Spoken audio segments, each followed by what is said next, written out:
1 Samuel, capítulo 17, irmãos e irmãs, vamos lá.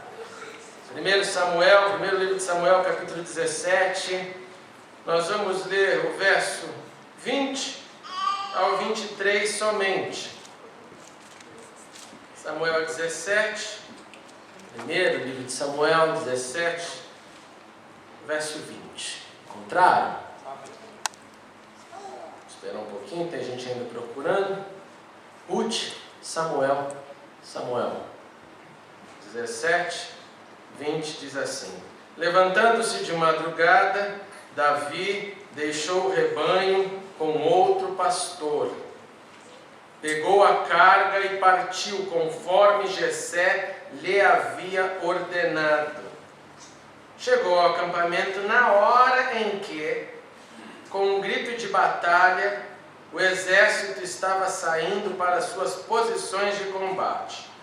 Israel e os filisteus estavam se posicionando em linha de batalha frente a frente. Davi deixou o que havia trazido com o responsável pelos suprimentos e correu para a linha de batalha para saber como estavam seus irmãos. Enquanto conversava com eles, Golias, o guerreiro filisteu de Gate, avançou, lançou seu desafio habitual e Davi o ouviu. Grande Deus, obrigado pela tua presença, pela liberdade que temos. Nessa hora eu peço a intervenção do teu Santo Espírito, abrindo as nossas mentes, ouvidos e corações, para que possamos ouvir a tua palavra e reter a tua palavra que é verdade. Faça isso nessa hora, Senhor, em nome de Jesus. Amém e amém. Irmãos e irmãs, na nossa caminhada cristã, existe uma formação da nossa espiritualidade. Toda caminhada resulta numa formação da espiritualidade. E eu digo espiritualidade cristã, porque você vai ver no mundo outras formas de espiritualidade, essas não nos interessam, mas elas existem. De modo que eu faço esse grifo, que falo aqui, é óbvio, da espiritualidade cristã. E na espiritualidade cristã, todos nós, todos os cristãos espalhados pela terra, passam por no mínimo 3 etapas. A primeira etapa é o conhecimento sobre o Deus de Israel. A segunda etapa é o seguir a Jesus, que é o processo de discipulado. E a terceira etapa é a etapa de uma vida inteira, pelo poder do Espírito Santo. Nós conhecemos então o Deus de Israel, primeiro nível, conhecendo o Deus de Israel, conhecendo o Deus da Bíblia, conhecendo a Bíblia de Deus. Quem nasceu em meio evangélico, cresceu com as histórias da Bíblia, dos heróis da fé. Quem chegou na fé posteriormente, da mesma forma, tem que fazer essa lição de casa. Conhecer o Deus de Israel, o Deus da Bíblia e a Bíblia de Deus. Não tem remédio para isso. Se você não gastar tempo conhecendo o Deus da Bíblia e a Bíblia de Deus, você não vai entender qual é o caráter de Deus, quem Deus é. E esse é o entry level, se assim poderia dizer. Depois nós seguimos, Começamos a imitar Jesus. Começamos a imitar seus passos. Começamos a olhar para as suas atitudes. Começamos a tentar pelo menos pegar as suas ações, das mais complexas, as mais fáceis, e fazer a mesma coisa. E aí nós percebemos que esse discipulado, que ele é voluntário, ninguém obriga ninguém, certo? Jesus não está lá quando você acorda com uma arma na sua cabeça dizendo: ou você me segue hoje ou eu tiro sua vida. Não, é voluntário. Só que à medida que nós o seguimos e nós o imitamos, a gente percebe que é uma caminhada que tem os seus desafios. Como nós somos lembrados hoje, momentos que você precisa ouvir coragem, momentos que você precisa ouvir continue. Essa é a caminhada com Jesus. E depois disso nós continuamos a viver, como disse, e o que eu chamo de viver pelo poder do Espírito é viver na consciência de que Deus Espírito Santo está em nós. De que Deus Espírito Santo está conosco, de que o Espírito nos guia, de que o Espírito nos consola, de que o Espírito nos dá discernimento. Então, quando eu falo viver no Espírito, não significa você chegar na presença de Deus e falar muito alto, gritar, nada disso. É viver na consciência de que Deus sim mandou Jesus, Jesus mostrou o caminho e Jesus enviou o Espírito e falou, o Espírito agora que vai cuidar de vocês. Ele é o Consolador, Ele é o advogado, Ele é o poder, Ele é a ferramenta, Ele é tudo, Ele é tudo. E claro, contamos com a presença eterna de Deus em nós. Com esses 3 itens, eu e você, nós desenvolvemos a espiritualidade cristã. Eu e você crescemos, e eu e você sentimos a nossa alma nutrida. A gente conhece a Deus, a gente imita Jesus, a gente vive no poder e vai sentindo a alma feliz, a alma leve. Você vai sentindo, não, é verdade, é possível. Mesmo nos exemplos mais complexos que Jesus nos deu, pelo poder do Espírito, você fala, dá para fazer, dá para seguir, dá para tentar. E quando não conseguimos, voltamos correndo para Ele e fala assim, eu tenho misericórdia de mim, estou afundando e Ele nos segura de novo. E a vida vai andando. E aí, quanto mais passam os anos, a conclusão mais óbvia que chega na formação da espiritualidade cristã é que o justo vive pela fé. E pela fé, ele vence, pela fé ele sofre, pela fé ele espera, pela fé ele existe. Não há nada além disso, é fé, é crença.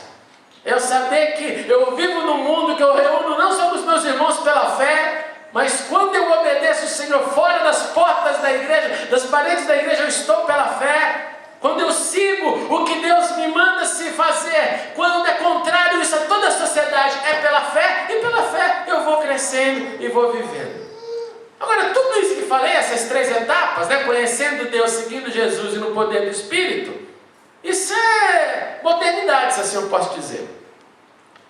Eu quero dizer com modernidade, não a era moderna, mas quero dizer que isso só é possível pós-Jesus, certo? Porque como você vai andar com Jesus se Jesus não apareceu ainda? Não teria como.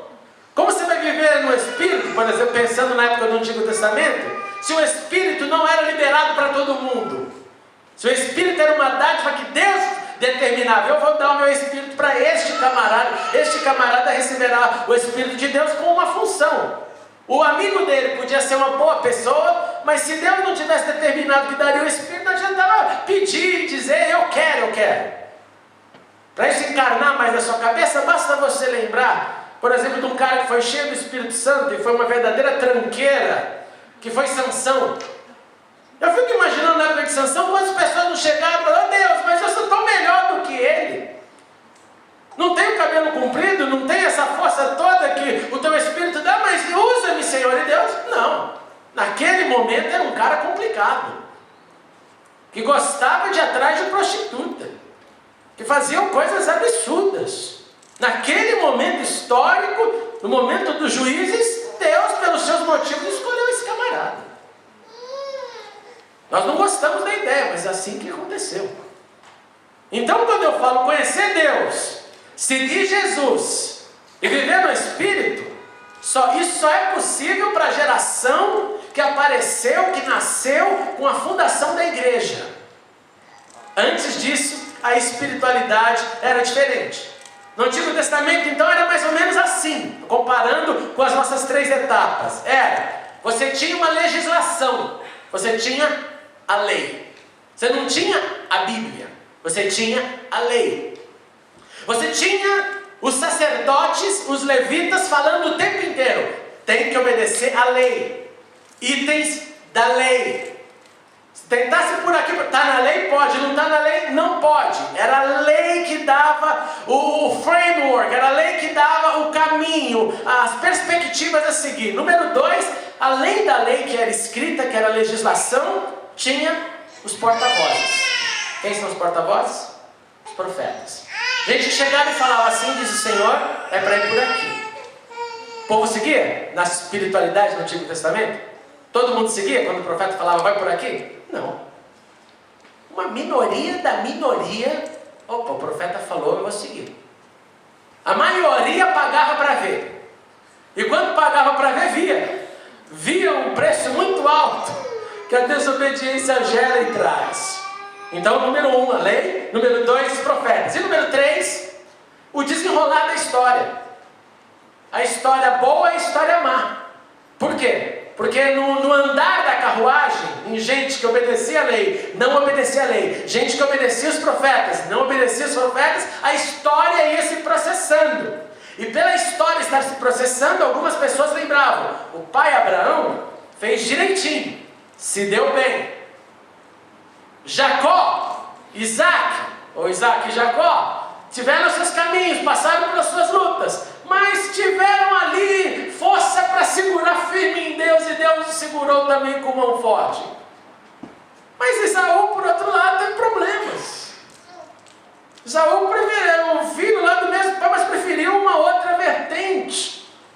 Histórias, isso que eu me refiro às histórias que estavam se processando. E essas histórias passando de pai para filho. Essas histórias ali fazendo parte da oralidade, do desenvolvimento da espiritualidade do Antigo Testamento.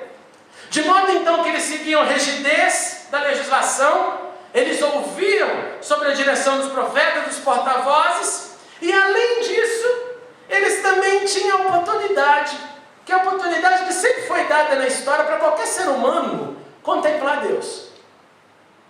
Ninguém ficou vetado dessa possibilidade. Principalmente nos dias do passado, quando a história estava um pouco mais fresca ainda do que hoje. Então, se o camarada quisesse: olha, eu quero aqui sentar diante do mar da Galileia, do Mediterrâneo, do Jordão, e contemplar a beleza de Deus, e louvar esse Deus, eu poderia. Ele poderia.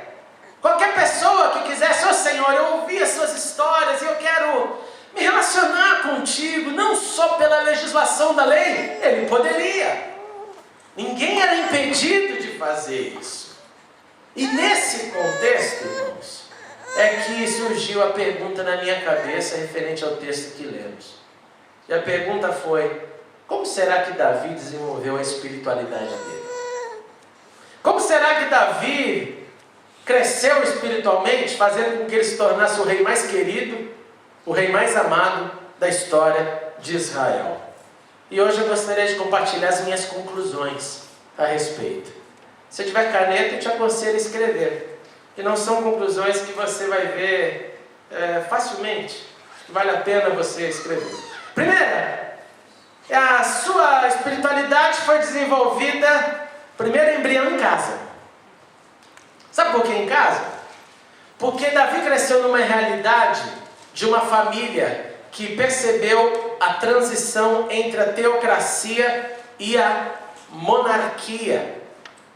Quando Davi estava lá crescendo com o papai, Jessé, sua vida, os seus irmãos, a Bíblia diz que 3 deles já eram soldados de Saul. E essa foi uma previsão do profeta Samuel. Vocês estão largando Deus? Vocês estão querendo o rei? Vocês vão sofrer as consequências. O rei vai pegar as filhas de vocês, os filhos de vocês, vai virar uma bagunça danada, porque é claro, onde tem muito poder tem corrupção, tem desobediência. E Davi viveu isso. Tanto que dos seus irmãos, 3 deles, inclusive o primogênito, estava no exército, estava em guerra, por causa do rei. Consequentemente, eu acredito que Davi ouviu essas histórias em casa. Olha, anteriormente não era assim. Teve um momento que o profeta falava, e quem tinha juízo obedecia, quem não tinha juízo não obedecia, mas era a forma que Deus cuidava da gente. Agora não é mais assim. Então Davi em casa, ele viu alguma coisa. Eu acredito que ele recebeu instrução de como era antes de Saul, de como estava sendo durante o reinado de Saul, que como Deus coordenou e deu instruções para os seus filhos e filhas através dos porta-vozes. E essas histórias, de alguma forma, deram para o coração de Davi uma comparação, um questionamento. Poxa vida, então eu estou vivendo aquilo que não era no passado, mas que é agora. Segundo, o ambiente de trabalho. Davi, como a gente sabe, era pastor de ovelhas, E como pastor de ovelhas, ele não dava muito ibope ser pastor de ovelhas, porque pastor de ovelha cuida quando ninguém está vendo. No dia de tosquear a ovelha e vender a lã, é um dia de muito ibope até hoje em Israel.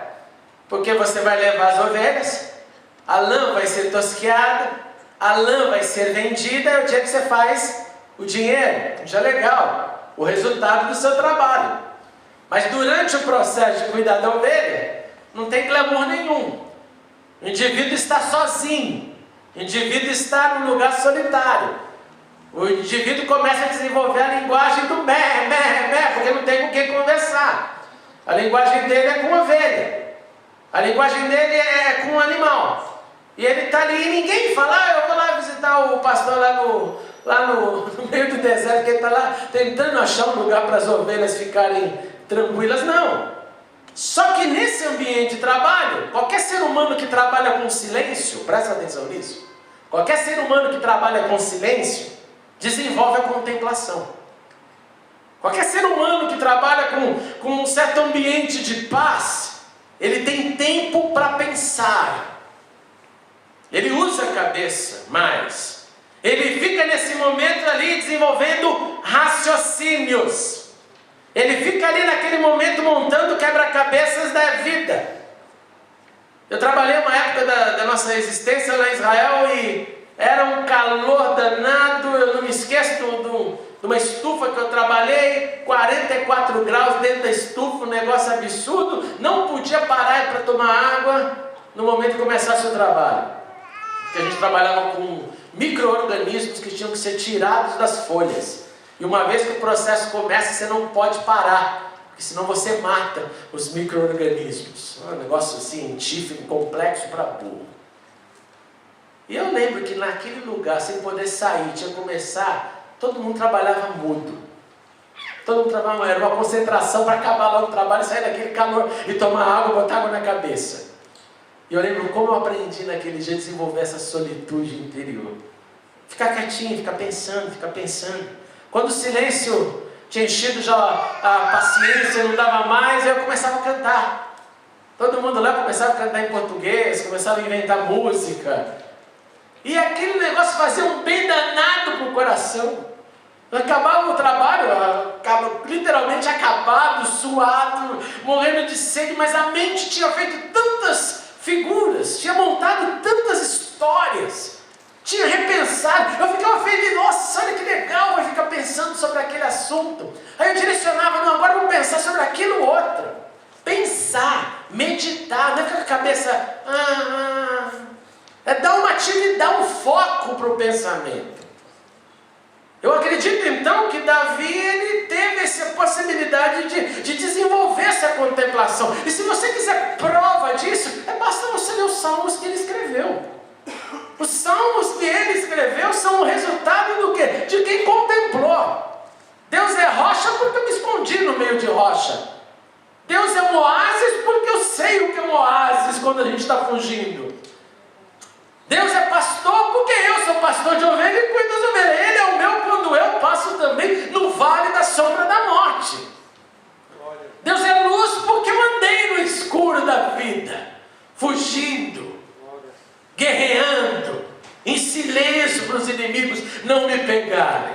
Alguém que contempla. Porque quem não contempla não tem poesia na boca.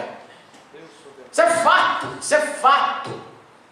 Então eu acredito que Davi teve uma vida de contemplação e meditação, o que também contribuiu para a sua espiritualidade.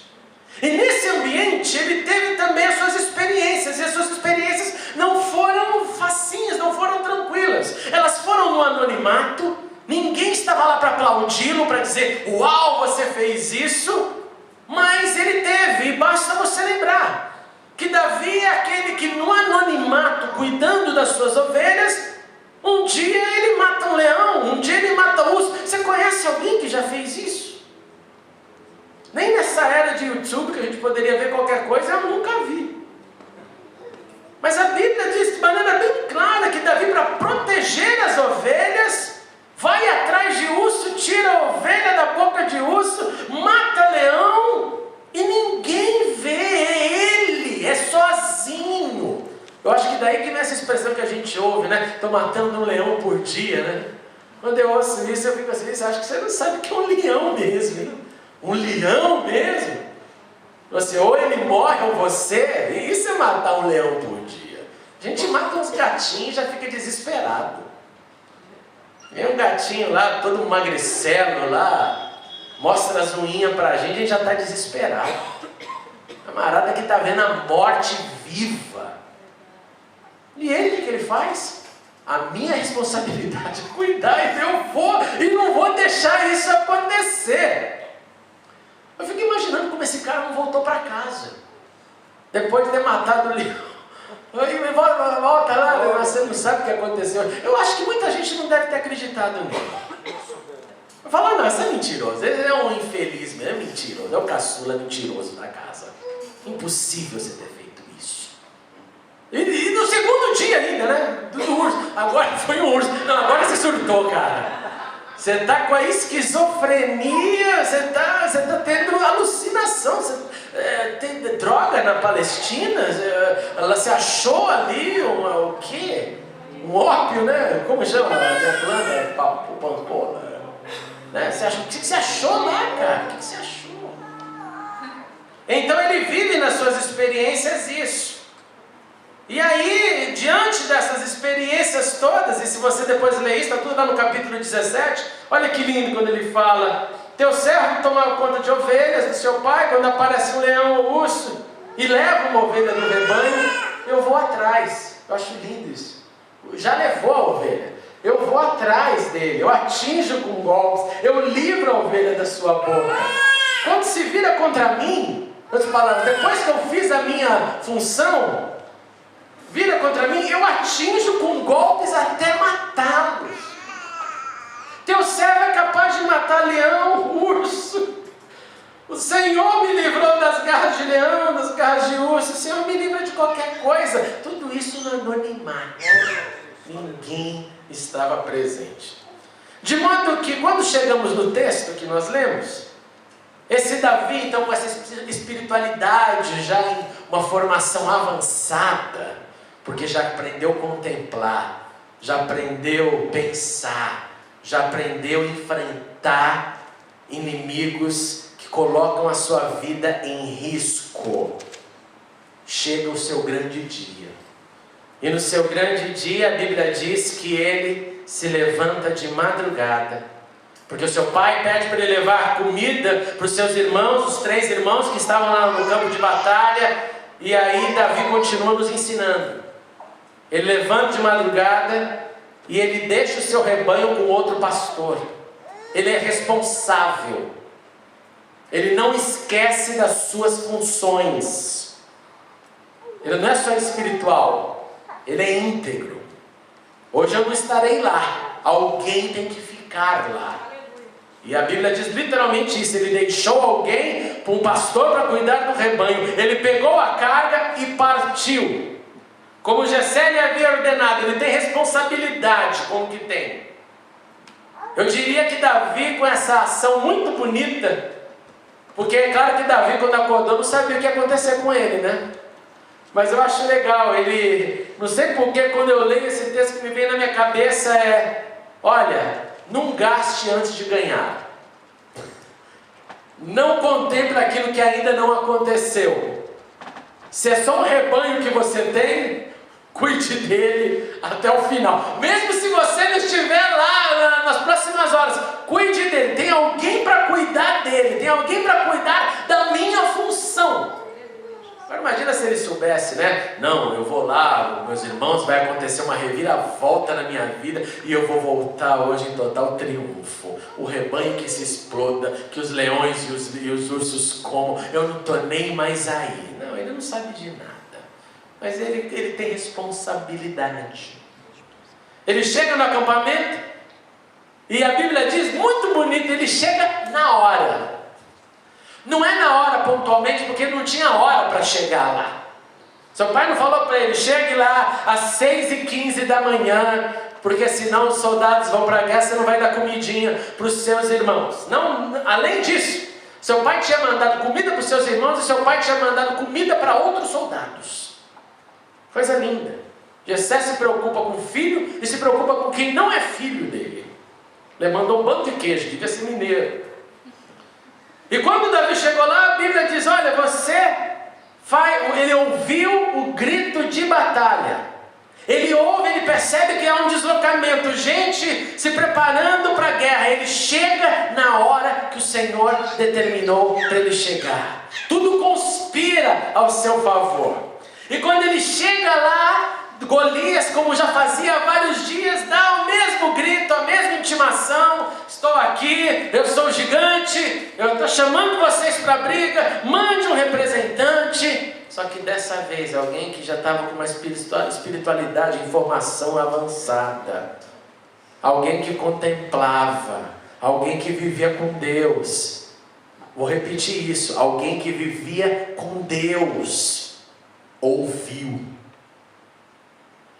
E quando ele ouve, alguém que tem espiritualidade, alguém que tem experiência, quando ouve, este alguém faz algo. Alguém que tem espiritualidade se torna sensível. E esta sensibilidade gera ação. De modo que, se não há espiritualidade, não há sensibilidade.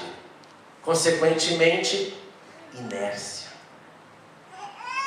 Davi ouve por causa desse processo, e ele ouve, e ele automaticamente, ele se voluntaria.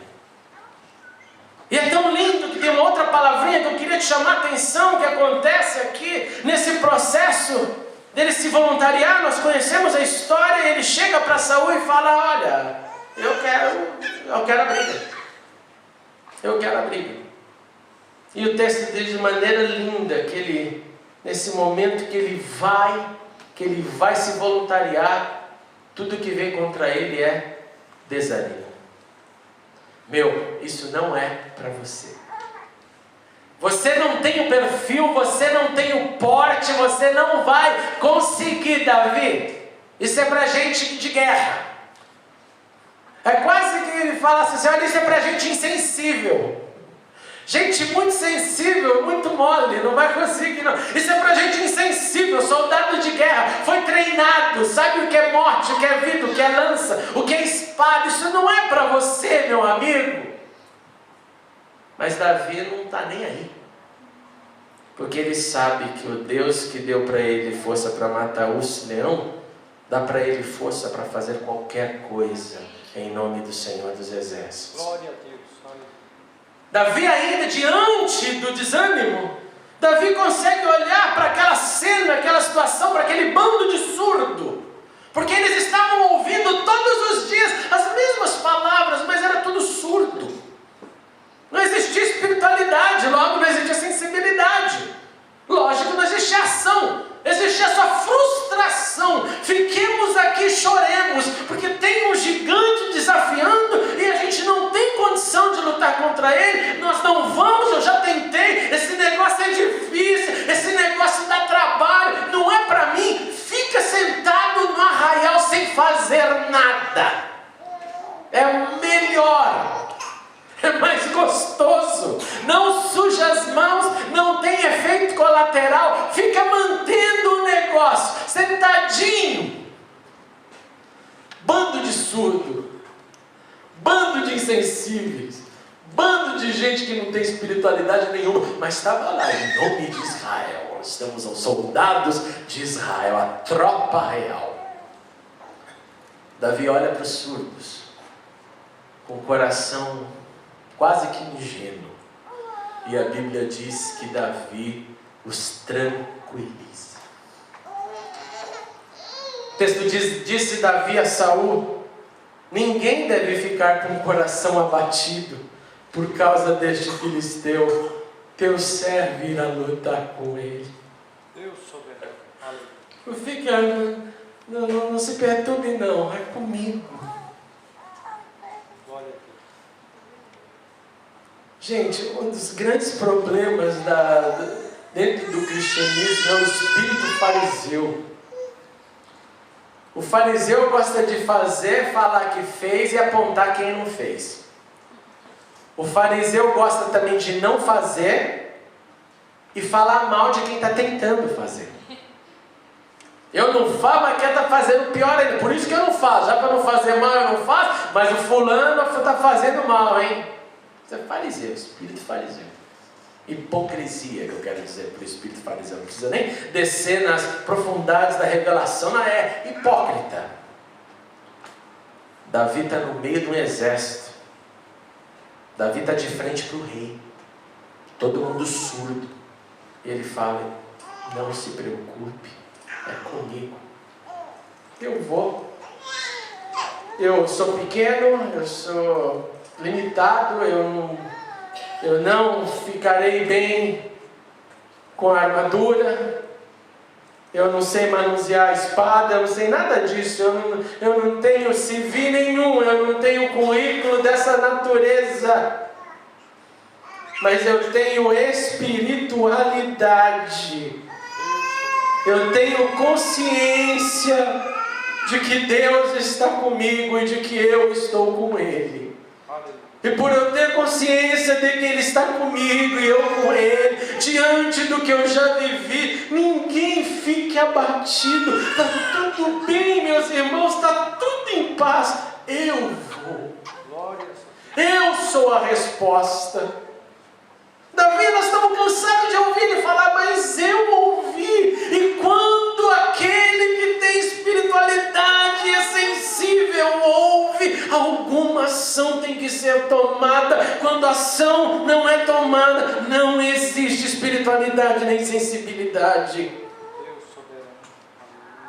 A igreja de Cristo hoje está cheia de gente sem espiritualidade e sem sensibilidade e cheia de inércia.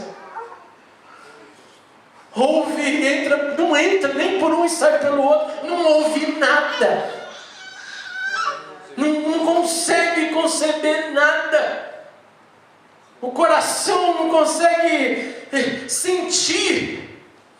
Porque a individualidade é soberana e essa individualidade ela como que resfria o corpo inteiro e o corpo fica gelado, é um negócio que mata. Que mata. Mata literalmente. Teu servo é capaz de matar um leão quanto um urso. Esse filisteu incircunciso será como um deles. É como se Davi falasse: vocês estão com medo de gigante? Gigante é o meu Deus. Gigante inatingível é o meu Deus. Problema A, B, o C é igual a B. Deus resolve, Deus dá força, Deus está acima. Se a categoria de inimigo de selvagem como leão e urso é gigante, é tudo igual, como um deles. Mesmo pacote, não tem diferença. Porque gigante é meu Deus. Ele é acima de tudo e de todos. Irmãos e irmãs, eu queria te perguntar hoje, que você olhasse o fundo do seu coração e da sua prática e responda isso para você: como anda a sua espiritualidade?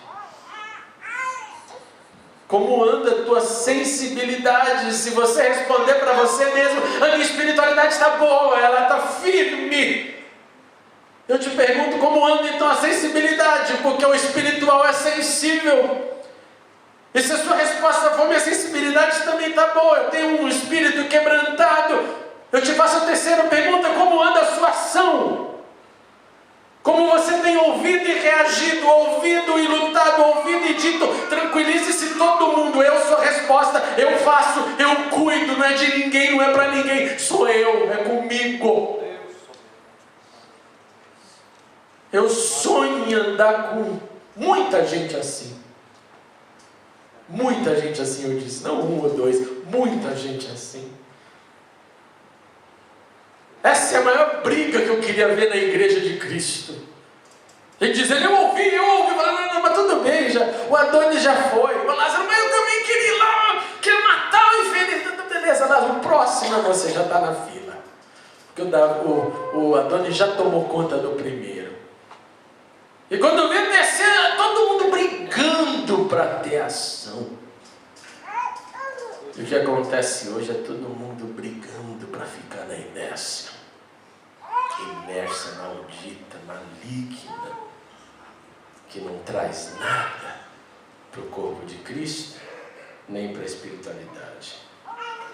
Como nós temos irmãos e irmãs seguindo a Jesus, Davi não tinha Jesus para seguir. Nós temos, nós olhamos, nós copiamos, nós imitamos, e esse Jesus que nos fala, siga assim, e você vai poder fazer algo ainda maior do que eu. Ele não limita, ele não fala, olha, sou só eu e vocês longe daqui. Não, ele fala, vocês são meus amigos. Se fizerem o que eu estou falando, que nós estamos juntos. Ele, o primogênito entre muitos irmãos, filhos do mesmo Pai soberano. Davi sem Jesus fez o que fez, e com Jesus, irmãos? Você percebe que tem algum problema então na nossa espiritualidade? Tem alguma disfunção acontecendo? Como anda o nosso poder, nosso caminhar no poder do Espírito? Se essa visão clara de que a presença santa habita em mim, habita em você, esse discernimento de que o Espírito fala em todo tempo, fala através de todo mundo, fala diretamente, fala pela palavra, fala na igreja, fala na vida, fala no teu coração, aquele sussurro que às vezes vem como uma brisa. Poder do Espírito que nos faz, não, eu decidi por uma vida de santificação e nada vai entrar no caminho. Nada e ninguém. Quando as nossas respostas, irmãos e irmãs, forem compatíveis à espiritualidade que resulta em sensibilidade, sensibilidade que gera ação, nós estaremos longe de uma crença morna.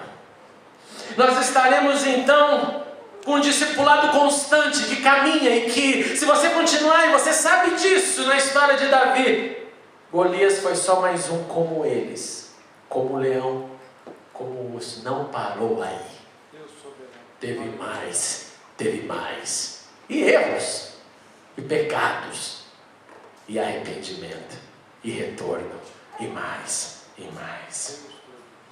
Em nome de Jesus, eu quero te encorajar nessa noite a perguntar e responder para você como anda a tua espiritualidade, a tua sensibilidade e a tua ação. Vamos ficar de pé e vamos orar. Só queria pedir que a gente desse as mãos, vamos dar as mãos, pode fechar os corredores, só para a gente ter em união perante o Senhor. Aleluia, Senhor. Pode fechar o corredor se quiser, fique à vontade. Oremos. Senhor. Senhor. Ore primeiro pela pessoa que está na sua direita. Você está dando a mão para alguém da sua direita. Comece primeiro orando só por ela, não ora por você não. Ore só pela pessoa da sua direita. Esquece de você por um pouquinho. Fala, Senhor, abençoe a espiritualidade do meu irmão ou da minha irmã. Senhor, dada a tua graça, levanta a sua voz, fale com o seu Deus. Senhor, cuida dessa vida do meu lado, não coloca você ainda na equação. Clame para que a espiritualidade cresça na vida de quem está do seu lado. Espiritualidade, sensibilidade e ação. Pai, em nome de Jesus, nós diante de Ti continuamos. E agora nós queremos interceder, Senhor, por cada vida. Por esses que são agora recipientes de oração, de clamor mútuo, e te pedir, Senhor Deus, aumenta a espiritualidade do teu povo, uma espiritualidade que cresça no conhecimento de Deus, que cresça no caminhar com Jesus, que viva pelo poder do Espírito Santo, e assim sendo, Senhor, que possamos nos tornar mais e mais sensíveis a todas as necessidades, a todas as afrontas, a todas as lutas, como alguém que se voluntaria para trazer solução e não como alguém que se levanta na hipocrisia hipocrisia, Senhor, da crítica, em nome de Jesus, faz assim por nós. Comece a orar agora pela pessoa da tua esquerda, somente pela pessoa da tua esquerda. Senhor, em nome de Jesus, nós continuamos te clamando, porque sim, o Senhor pode nos dar hoje esta decisão de mudar o caminho, a rota da nossa espiritualidade.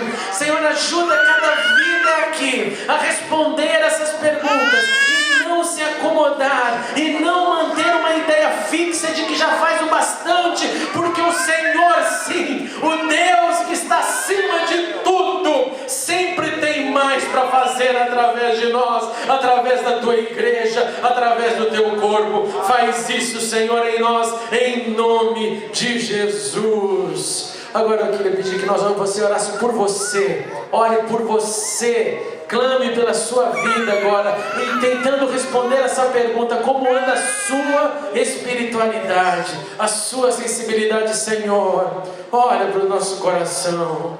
Olha, Senhor, agora para o nosso interior, para a nossa vida, e ajude-nos, Senhor, a darmos os passos necessários para uma espiritualidade viva, uma espiritualidade, Senhor, que esteja um processo de fluidez o tempo inteiro, fazendo mais, nos voluntariando mais, para executar mais pelo Teu reino, para a Tua glória. Em nome de Jesus, Espírito de Deus, toma-nos com poder, toma-nos com força, e levanta-nos, Deus, como um povo que não seja surdo, em nome de Jesus, mas que escute e que haja para a glória de Deus Pai, Deus Filho e Deus Espírito Santo, em nome de Jesus. Amém e amém.